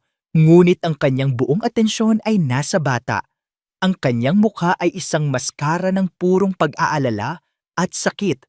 Walang bakas ng takot para sa sarili, tanging para lang kay Lunti. Habang hinihila na siya palabas ng pinto, ang kanyang mga mata ay nagtagpo sa mga mata ni Dante. Walang galit doon, walang panunumbat. Tanging isang desperadong pakiusap na hindi para sa kanyang kalayaan, kundi para sa kaligtasan ng batang iiwan niya. At pagkatapos, nawala na siya. Dinala na siya palayo. Dante, it's for the best. Narinig niyang sabi ni Amaris sa tabi niya, sinusubukang hawakan ang kanyang balikat. Mas ligtas si Lunti ngayong wala na siya. Huwag mo akong hahawakan, sigaw ni Dante. Tinabig ang kamay nito nang hindi lumilingon. Ang boses ni Amaris ngayon ay parang ingay ng isang langaw sa kanyang tainga. Ang tanging mahalaga lang ay ang pagdating ng ambulansya. Ang biyahe papuntang ospital ay isang walang katapusang bangungot. Yakap niya ing walang malay na si Lunti habang ang mga paramedik ay nagkakabit ng kung ano-ano sa maliit nitong katawan. Ang tunog ng sirena ay sumisiksik sa kanyang utak, kasabay ng paulit-ulit na pag-replay ng mga huling sandali. Ang pag-iyak ni Liwayway, ang paghawak ng kamay ni Lunti, ang sarili niyang pag-aalinlangan at ang sigaw na iyon. Ang sigaw na iyon ang sisira sa kanya. Kasalanan ko to. Ang mga salita ay umalingaw-ngaw sa kanyang isip. Kasalanan ko, Tito. Hinayaan kong mangyari ito. I pushed him. I broke him. Sa emergency room, pinaghiwalay sila. Siya ay naiwan sa labas sa isang malamig at puting pasilyo na amoy antiseptic at takot. Doon, sa ilalim ng malupit na ilaw ng fluorescent, gumuho ang makapangyarihang si Dante Silvan. Napaupo siya sa sahig, isinandal ang likod sa pader, at ipinatong ang ulo sa kanyang mga tuhod. Ang dalawang folder, ang kasinungalingan ni Amaris tungkol sa diagnosis, ang ebidensya ni Amaris laban kay Liwayway na lumabas sa perpektong tiyempo, ang pagtawag nito sa mga pulis na tila nakahanda na. Ang lahat ay nagsimulang magkabuhol-buhol sa kanyang isip, bumubuo ng isang larawan ng isang napakalaking manipulasyon at nagpadala siya rito. Ang kanyang galit kay Amaris ay nabulag ng kanyang duda kay Liwayway at sa huli ang nag-iisang na biktima ay ang kanyang inosenteng anak. Dante? Inangat niya ang kanyang ulo. Nakatayo sa kanyang harapan si Amaris, ang mukha ay puno ng perpektong pag-aalala. May balita na ba? Kumusta si Lunti? Tinitigan siya ni Dante. Ngayinin, sa liwanag ng ospital, nakikita na niya ang mga bitak sa maskara nito, ang bahagyang kislap ng tagumpay sa likod ng peking luha. Umalis ka, sabi niya. Ang boses ay mahina, ngunit puno ng bakal. Ano? Dante, nag-aalala lang ako. I said leave! Sigaw niya. Ang boses ay umalingaw-ngaw sa tahimik na pasilyo, dahilan para mapatingin ang ilang mga nurse. Get out of my sight, now! Nakita ni Amaris ang isang bagay sa mga mata ni Dante na hindi pa niya nakikita dati, isang pinal na desisyon. Walang nagawa si Amaris kundi ang tumalikod at umalis. Ang kanyang plano ay nagsisimula ng gumuho. Naiwan si Dante sa kanyang pagkakasala. Ang bawat segundo ng paghihintay ay isang pagpapahirap. Makalipas ang tila isang eternidad, isang doktor ang lumabas mula sa mga pinto ng ER. Ang mukha ay seryoso. Agad na tumayo si Dante. Ang puso ay kumakabog sa kanyang lalamunan. Dok, ang anak ko, kumusta siya? Tinanggal ng doktor ang kanyang salamin at bumuntong hininga. Mr. Silvan, na-stabilize na po namin siya. Ang seizure ay dulot ng isang matinding psychological shock. Sobrang bigat ng stress na naranasan niya. Gigising na po ba siya? Nanginginig na tanong ni Dante. Tumingin ang doktor sa kanya. Ang mga mata ay puno ng profesional na awa. Nasa isang non-responsive state po siya ngayon, parang comatose, pero ang trigger ay psychological. Ang isip niya, nag-shutdown ito para protektahan ang sarili. Isang malamig na takot ang bumalot sa puso ni Dante. Anong ibig sabihin niyan, Dok? Gagaling ba siya? Ang sumunod na mga salita ng doktor ang tuluyang gumasak sa anumang natitirang pag-asa ni Dante. Sa totoo lang, Mr. Silvan, hindi po namin masabi. Ang ganitong mga kaso, hindi namin alam kung kailan siya gigising. Pwedeng bukas, sa isang linggo, o mas matagal pa. Sa sandaling iyon, gumuho ang sahig sa ilalim ng mga paa ni Dante. Ang lakas sa kanyang mga binti ay biglang nawala. Napasandal siya sa pader, ang mga kamay ay bumagsak sa kanyang tagiliran. Nawala ang kanyang asawa. Siniraan niya ang nag-iisang taong nakatulong sa kanyang anak at hinayaan itong makulong. At ngayon, baka mawala na rin sa kanya si Lunti. Habang buhay, wala na siyang lahat.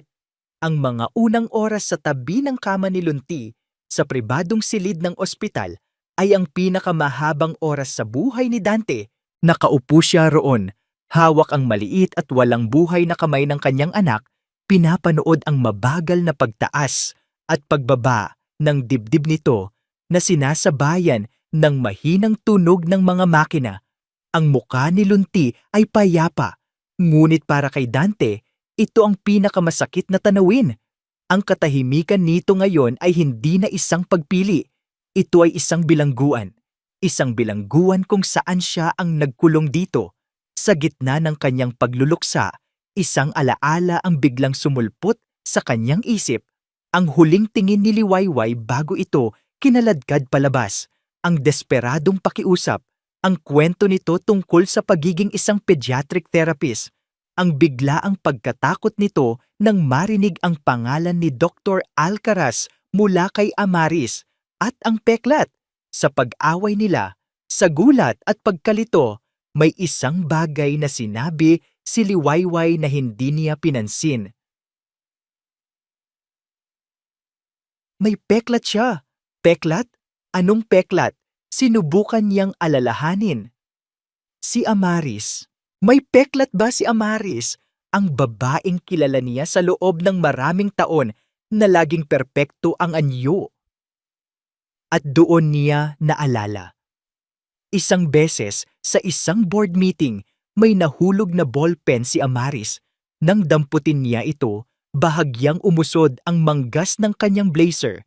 Sa isang iglap, nakita ni Dante isang maliit, hugis gasuklay na peklat sa pulso. Isang bagay na hindi niya pinansin noon. Ngunit ngayon ito na ang lahat. Isang bagong enerhiya ang dumaloy sa katawan ni Dante. Itinutulak palayo ang pagluluksa at pinapalitan ito ng isang matigas at malamig na determinasyon. Kung totoo ang lahat ng ito, kung si Amaris at ang babaeng sumira sa buhay ni Liwayway ay iisa, kung gayon ang kasinungalingan ay mas malalim at mas madilim kaysa sa inaakala niya, dahan-dahan niyang binitiwan ang kamay ni Lunti at marahang hinalikan ito sa noo. "Babawi si Papa, anak," pabulong niyang sabi. "Aayusin ko to, pangako." Umuwi siya sa hasyenda na parang isang sundalong papasok sa isang digmaan. Ang target niya, ang nakaraan ni Amaris Velasco. Nilagpasan niya ang mga tauhan at dumiretso sa kanyang opisina. Iwinaksi niya ang lahat ng kasalukuyang papeles sa kanyang mesa at binuksan ang kanyang computer. Gamit ang kanyang access bilang CEO, binuksan niya ang mga 201 files ng kumpanya. Hinanap niya ang pangalan ni Amaris Velasco. Nakita niya ang resume nito, ang mga parangal, ang lahat ng nagawa nito sa kumpanya. Ngunit hindi iyon ang hinahanap niya. Hinanap niya ang mga lumang file, ang mga litrato mula sa mga company event 10 taon na ang nakalipas. Nag-scroll siya ng nag-scroll. Ang mga mata ay mabilis na sinusuri ang bawat larawan. At doon, sa isang litrato mula sa isang Christmas party, nakita niya ito. Isang mas batang Amaris, nakasuot ng isang sleeveless na bestida. Nakataas ang kamay na may hawak na baso ng champagne. At sa kanyang pulso, malinaw na malinaw, naroon ang peklat. Ngunit hindi lang iyon. Sa parehong litrato, nakatayo sa likuran niya, nakikipag-usap sa isang kliyente, ay isang lalaking pamilyar ang mukha. Isang lalaking nasa mga lumang business magazines. Si Dr. Alcaraz, ang huling piraso ng palaisipan, ay nahulog sa lugar. Magkakilala na sila, matagal na. Isang malamig na ngiti ang gumuhit sa labi ni Dante. Ngayon, mayroon na siyang armas, ngunit kailangan pa niya ng isa. Kailangan niyang patunayan na ang mga dokumento laban kay Liwayway ay peke. Tumawag siya sa kanyang investigador, si Arthur. "Arthur, kailangan ko ng pabor," sabi ni Dante. Ang boses ay kalmado ngunit may diin. "Yung kaso ni Lira Santiago. Gusto kong malaman kung sino ang nagbayad sa tamtu na nag-imbestiga sa kanya noon. Hanapin mo ang money trail. Walang limitasyon sa budget. Kailangan ko ng sagot sa loob ng 3 oras." Pagkatapos ng tawag, hindi siya umupo. Hindi siya naghintay. Nagtungo siya sa presinto kung saan dinala si Liwayway. Nang makita siya ni Liwayway sa kabilang panig ng salamin sa visiting area, ang mga mata nito ay puno ng pagod at pagkatalo, ngunit walang galit. "Kumusta? Kumusta si Lunti?" Iyon ang unang tanong niya. Ang boses ay paos, at sa sandaling iyon alam na ni Dante, ang babaeng ito ay hindi isang kriminal. "Hindi siya gumigising?" Sagot ni Dante. "Ang bawat salita ay isang pag-amin ng kasalanan, at kasalanan ko ang lahat." Tinitigan niya ito ng diretso sa mata. "Patawarin mo ako, Liwayway. O Lira, hindi ako naniwala sa'yo." Isang luha ang pumatak sa mata ni Liwayway, ngunit umiling ito. "Ang mahalaga ay si Lunti. At dahil sa kanya, aayusin ko to," sabi ni Dante. "Pero kailangan kong malaman ang lahat. Ang totoong kwento, ang tungkol kay Amanda." At doon, sa loob ng malamig na presinto, ikinuwento ni Liwayway ang lahat. Ang tungkol sa inggit, sa pagnanakaw, sa frame-up, sa pagkawala ng kanyang anak. Habang nakikinig si Dante, tumunog ang kanyang telepono. Si Arthur. "Nakuha ko na, sir," sabi ng investigador. Ang lahat ng bayad para sa investigador sa mga peking testigo, pati na ang isang malaking deposito sa bank account ni Dr. Alcaraz lahat ay nanggaling sa isang offshore account at ang account na iyon na-trace namin nakapangalan sa isang Amaris Velasco. Salamat Arthur, sabi ni Dante, ibinaba niya ang telepono. Ngayon kumpleto na ang kanyang mga bala. Magtiwala ka sa akin, sabi niya kay Liwayway. Ilalabas kita rito at pagbabayaran niya ang lahat ng ginawa niya sa iyo at sa anak ko at atawa ko Kinagabihan, ipinatawag ni Dante si Amaris sa Hacienda de Alon, sa mismong main hall kung saan nagsimula ang lahat. Pumasok si Amaris, ang muka ay puno ng kumpiyansa, marahil ay iniisip na napatawad na siya. Dante, I'm so glad you called. Sobrang nag-alala ako. Umupo ka, Amaris. Malamig na utos ni Dante. Sa ibabaw ng mesa sa gitna nila, nakalatag ang lahat. Ang orihinal na diagnosis ni Lunti, ang lumang litrato ni Amaris kasama si Dr. Alcaraz, ang mga bank statement mula sa offshore account, at sa tabi ng mga iyo, nakatayo ang isang babae na pinalaya ni Dante gamit ang pinakamagagaling na abogado, si Liwayway, na wala ang kulay sa mukha ni Amaris. Tumingin siya mula sa mga papel kay Dante at kay Liwayway. Ang kanyang perpektong maskara ay nagsimulang mabasag. Hindi ko alam kung ano yan, sabi niya, sinusubukang manatiling kalmado. Talaga? Tanong ni Dante, dinampot ang diagnosis. Hindi mo alam na may lunas pala ang sakit ng anak ko, pero itinago mo? Hindi mo kilala si Dr. Alcaraz, pero kasama mo siya sa party? At hindi mo alam na milyon-milyon ang inilipat mo para sirain ang buhay ng isang inosenteng tao? Bawat tanong ay isang martilyo na sumisira sa kanyang mga depensa. Hindi! Hindi totoo yan! Gawa-gawa niya lang yan! Sigaw ni Amaris, itinuturo si Liwayway, ngunit wala nang naniniwala sa kanya. Bakit, Amaris? Tanong ni Dante. Ang boses ay hindi na galit, kundi puno ng isang malamig na pagkadismaya. Bakit mo ginawa to? At doon, sa wakas, bumigay si Amaris. Ang lahat ng pagpapanggap ay naglaho, napalitan ng isang pangit na katotohanan. Bakit? Umaling-aungaw ang kanyang sigaw sa buong mansyon, isang sigaw na puno ng maraming taon ng inggit at kabiguan. Dahil mahal kita, Dante, mahal na mahal kita. Ginawa ko ang lahat para ako ang piliin mo, para sa akin ka umasa. Pero dumating siya, isang walang kwentang terapist. At nakita ko kung paano mo siya tingnan, katulad ng pagtingin mo noon kay Eliza. Natawa siya, isang tawang walang saya, isang tawang baliw. Kaya oo, ginawa ko ang lahat at gagawin ko ulit dahil dapat ako lang dapat. Ang pag-amin ni Amaris ay hindi isang sigaw. Para kay Liwayway, ito ay ang tunog ng pagguho ng mga pader ng isang 5 taong bilangguan. Habang ang mga pulis, ang tunay na mga pulis na tinawag ni Dante, ay pumapasok para posasan ang babaeng sumira sa kanyang buhay. Hindi galit o sinasang naramdaman ni Liwayway. Ito ay kapayapaan, isang malalim at nakakapagpalayang kapayapaan. Ang bigat na matagal na niyang pinapasan sa kanyang mga balikat ay biglang naglaho. Sa wakas, makakahinga na siya. Sa gitna ng komosyon habang si Amaris ay sumisigaw at nagbabanta, ang tanging nakita ni Liwayway ay ang mga mata ni Dante. Walang tagumpay doon. Ang nakita niya ay isang malalim na pagsisisi at isang tahimik na pangako.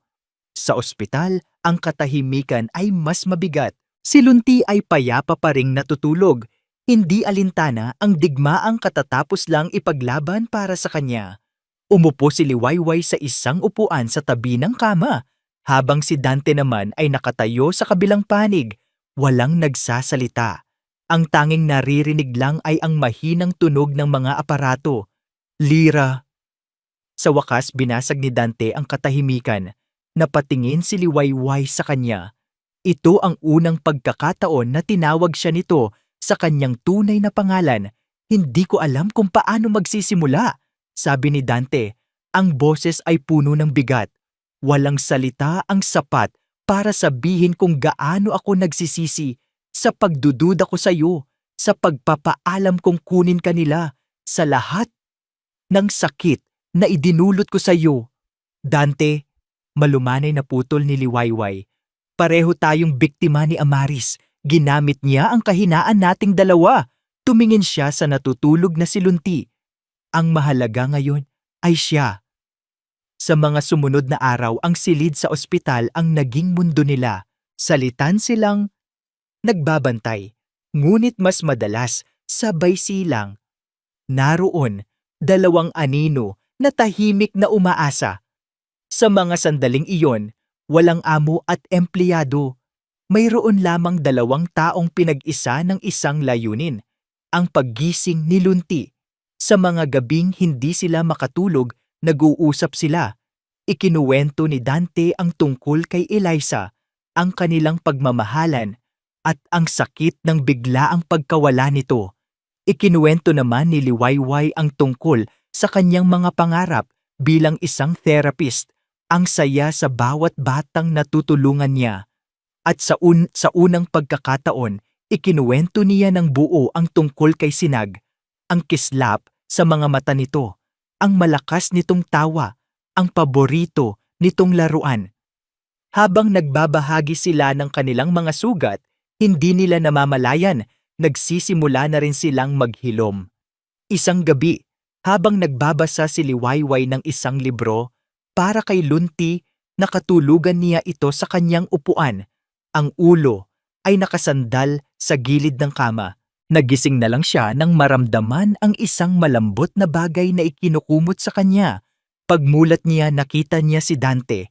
Inaayos ang kumot sa kanyang mga balikat. Nagtama ang kanilang mga mata. Sa ilalim ng malabong ilaw ng silid, wala ang bagsik ng isang bilyonaryo sa mukha ni Dante. Ang naroon ay isang malambot na pagtingin, isang pagtingin na puno ng paghanga at isang emosyon na hindi pa niya kayang pangalanan. "Salamat," pabulong niyang sabi. "Ako dapat ang magpasalamat," sagot ni Dante. Ang boses ay kasing hina ng sa kanya. "Binalik mo ang pag-asa sa bahay na ito, Lira. Binalik mo ang pag-asa sa akin." Hindi na nila kailangan pang magsalita. Sa tahimik na sandaling iyon, isang bagong koneksyon ang nabuo. Isang koneksyon na hinabi hindi ng mga salita, kundi ng mga pinagsamahang sakit at pinagsaluhang pag-asa. Samantala, sa likod ng mga eksena, tinutupad ni Dante ang isa pa niyang pangako. Ginamit niya ang lahat ng kanyang yaman at impluensya. Nag-hire siya ng pinakamagagaling na investigador. Ipinakalat niya ang litrato ni Sinag sa bawat sulok ng bansa. Isang hapon, habang nag-aayos si Liwayway ng mga bulaklak sa vase, sa silid, pumasok si Dante. Ang mukha ay hindi maipinta. Sa isang iglap, kinabahan si Liwayway. "May nangyari ba? Dante, may problema ba?" Hindi sumagot si Dante. Sa halip, iniabot nito ang isang tablet. Sa screen, nagpe-play ang isang video. Isang maliit na bahay sa isang malayong probinsya sa Visayas. At sa bakuran, naglalaro ang isang batang lalaki. Tumatakbo, tumatawa, hinahabol ang isang aso. Mas matangkad na siya, mas payat, ngunit ang kislap sa kanyang mga mata at ang hugis ng kanyang ngiti. Walang duda. Si Sinag, nanginginig na, sabi ni Liwayway. Ang mga daliri ay nanginginig habang hinahaplos ang screen. Ang luha na matagal niyang pinigilan ay bumuhos na parang isang talon. "Nahanap natin siya, Lira," sabi ni Dante, ang boses ay puno ng emosyon. "Papunta na rito ang team ko para sunduin siya. Makakasama mo na siya." Nabitawan ni Liwayway ang tablet at napayakap siya kay Dante. Ang katawan ay nanginginig sa sobrang saya at pasasalamat. Niyakap siya ni Dante pabalik, isang yakap na puno ng proteksyon at pangunawa. Sa wakas, pagkatapos ng 5 taon ng kadiliman, nakikita na niya ang kanyang liwanag. ang kanyang sinag. Ang araw ng muling pagkikita ay puno ng kaba at pananabik. Sa isang pribadong lounge sa airport na inayos ni Dante, naghintay si Liwayway. Bawat tunog ng papalapit na yabag ay nagpapatibok ng kanyang puso ng sobrang bilis. Si Dante ay nakatayo sa isang sulok. Binibigyan siya ng espasyo ngunit naroon para sumuporta. Pagkatapos, bumukas ang pinto. Isang social worker ang pumasok at sa likod nito, hawak ang kamay nito, ay isang batang lalaki na may malalaking mata na puno ng pagtataka. Napatayo si Liwayway, ang mga kamay ay nakatakip sa kanyang bibig. Ang hangin ay tila naubos sa kanyang baga. Ito siya. Ito ang kanyang anak. Sinag? Ang boses niya ay halos hindi marinig. Isang pabulong na panalangin. Tumingin sa kanya ang bata. Ang ulo ay bahagyang nakatagilid. Hindi na siya nito naaalala. 5 taon ay isang buong buhay para sa isang bata. Dahan-dahan, lumuhod si Liwayway. Hindi niya ito pinilit.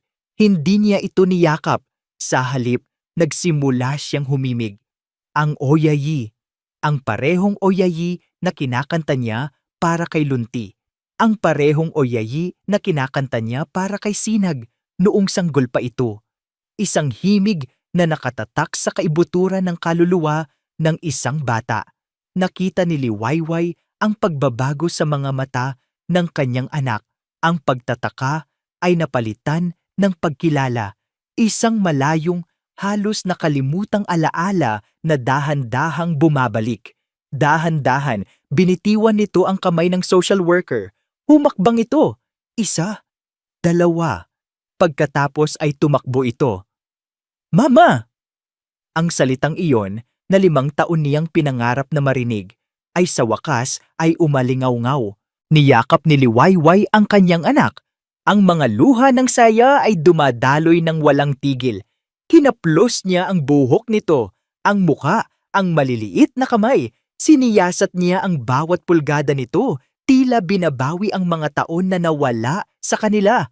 Mama, umuwi ka na, umiiyak na sabi ng bata. Oo, anak, humihikbing sagot ni Liwayway. Umuwi na si Mama, hindi na kita iiwan, pangako. Mula sa kanyang kinatatayuan, tahimik na pinanood ni Dante ang eksena.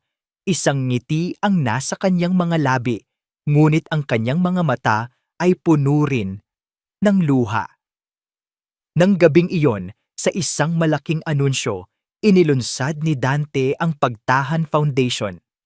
Isang pundasyon na nakatuon sa pagtulong sa mga batang biktima ng maling diagnosis at pagprotekta sa mga pamilya mula sa mga mapagsamantalang sistema. Sa kanyang tabi, bilang co-founder, ay si Liwayway o Lira Santiago, ang pangalang buong pagmamalaki na niyang ginagamit muli. Ang dating Hacienda de Alon ay nabago na rin. Ang hacienda ng mga alon ng kalungkutan ay naging pampang ng pag-asa. Ang dating tahimik na mga pasilyo ay napuno na ngayon ng ingay ng isang bata, si Sinag. Isang hapon, habang naglalaro si Sinag sa garden, dinala siya ni Liwayway sa silid ni Lunti. Lunti, may ipapakilala ako sa'yo, malambing niyang sabi. Lumapit si Sinag sa kama. Tiningnan niya ang natutulog na bata. Tulog siya, sabi ni Sinag. Oo, anak, pero kailangan niya ng kaibigan paggising niya, sabi ni Liwayway. Umupo si Sinag sa sahig sa tabi ng kama. Kinuha niya ang isa sa kanyang mga laruang kotse at nagsimulang laruin ito sa sahig, gumagawa ng mahihinang tunog ng makina. At doon, isang bagay na halos himala ang nangyari. Isang daliri. Isa sa mga daliri ni Lunti ay bahagyang gumalaw. Ang bahagyang paggalaw ng daliri ni Lunti ay naging isang maliit na kislap na nagsimula ng isang malaking apoy ng pag-asa. Mula sa araw na iyon, ang paggaling ni Lunti ay naging isang dahan-dahan ngunit tuloy-tuloy na paglalakbay. Ang presensya ni Sinag ay naging isang kakaibang therapy na hindi maibigay ng sinumang doktor. Ang walang tigil na kwento at tawa ng bata ay tila isang musika na unti-unting gumising sa natutulog na diwa ni Lunti. Una ang paggalaw ng mga daliri, sumunod ang pagmulat ng mga mata, at isang hapon habang nag-aaway sina Liwayway at Dante ng pabiro kung sino ang mas magaling magluto, isang mahinang tunog ang narinig nila mula sa kama. Isang mahinang tawa. Sabay silang napalingon. Nakita nila si Lunti, gising, at sa kauna-unahang pagkakataon, isang tunay na ngiti ang nakaguhit sa mga labi nito. Mula roon, ang mga salita ay unti-unting bumalik. Nauna ang mga simpleng papa at lira na sa kalaunan ay naging buong pangungusap. Ang batang nawala sa loob ng 2 taon ay sa wakas nagbabalik. 6 na buwan ang lumipas. Ang Hacienda de Alon ay hindi na makilala. Ang dating malamig at tahimik na mansyon ay isa ng tunay na tahanan. Ang mga pasilyo ay puno ng mga guhit ng 2 bata. Ang hardin ay puno ng kanilang mga laruan at tawanan. Ang gabi ng Grand Launch Ball para sa Pagtahan Foundation ay isang selebrasyon hindi lang para sa isang adhikain, kundi para sa isang bagong simula. Ang ballroom ay puno ng mga maimpluwensyang tao, mga media, at mga pamilyang umaasang matulungan ng pundasyon.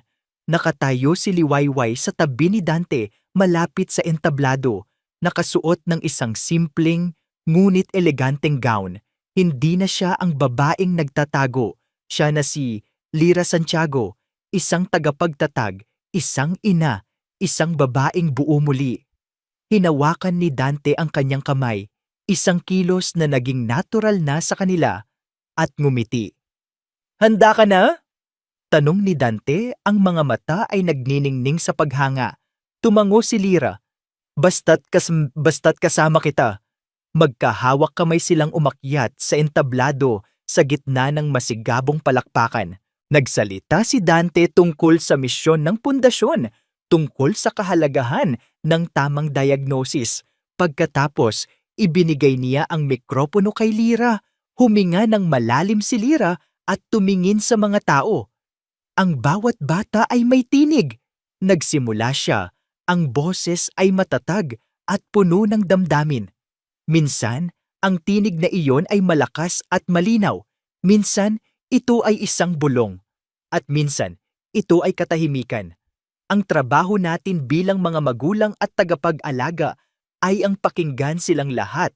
Hindi lang gamit ang ating mga tainga, kundi gamit ang ating mga puso. Ang kanyang mga salita ay tumagos sa puso ng bawat isa. Habang nagsasalita siya tungkol sa kapangyarihan ng pasensya at pag-unawa, isang hindi inaasahang paggalaw ang nangyari mula sa gilid ng entablado. Isang maliit na anino ang dahan-dahang lumabas. Si Lunti, nakasuot ng isang maliit na suit, ang buhok ay maayos na nakasuklay. Sa tabi niya, itinutulak siya ng bahagya, ay sisinag na bumubulong ng "Kaya mo yan."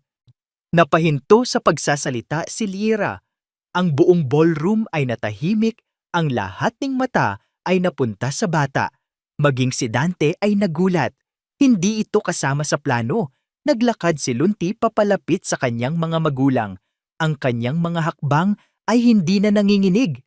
Kinuha ni Sinag ang isang maliit na stool at inilagay sa harap ng mikropono para maabot ito ni Lunti. Nanginginig, ngunit may determinasyon. Tiningnan ni Lunti ang daan-daang mukha na nakatingin sa kanya. Pagkatapos, tumingin siya kay Lira. Pagkatapos kay Dante, huminga siya ng malalim, inilapit ang bibig sa mikropono at nagsalita. Ang kanyang tinig, kahit medyo mababa pa, ay malinaw at matatag. "Magandang gabi po." Isang kolektibong paghinga ng pagkamangha ang narinig sa buong silid. "Matagal po akong hindi nagsalita," nagpatuloy si Lunti. "Dahil po, natatakot ako, pero may dumating po." Tumingin siya kay Lira. Ang kanyang mga mata ay puno ng pagmamahal na hindi masusukat. "Ito po ang aking ina, Sabi niya, itinuturo si Lyra. Ang salitang ina ay binigkas niya ng may buong pagmamalaki at pag-aari. Ginamot niya ako, kaya ngayon ako naman ang magpapagaling sa kanya. Tumingin siya sa audience. Ang kanyang mga mata ay tila mas tumanda sa karunungan. At si Papa, lumingon siya kay Dante na noon ay umiiyak na ng tahimik. Tumutulong din. Isang alon ng emosyon ang bumalot sa buong ballroom. Ang mga palakpak ay dumagundong hindi dahil sa isang magarbong event, kundi dahil sa isang himala na nasasaksihan nila. Bumaba si Lunti mula sa stool at niyakap si Lyra na lumuhod para salubungin siya. Niyakap naman ni Sinag si Dante at doon sa gitna ng entablado, sa ilalim ng maniningning na mga ilaw, ang 4 na piraso ng isang sirang puzzle ay sa wakas nabuo.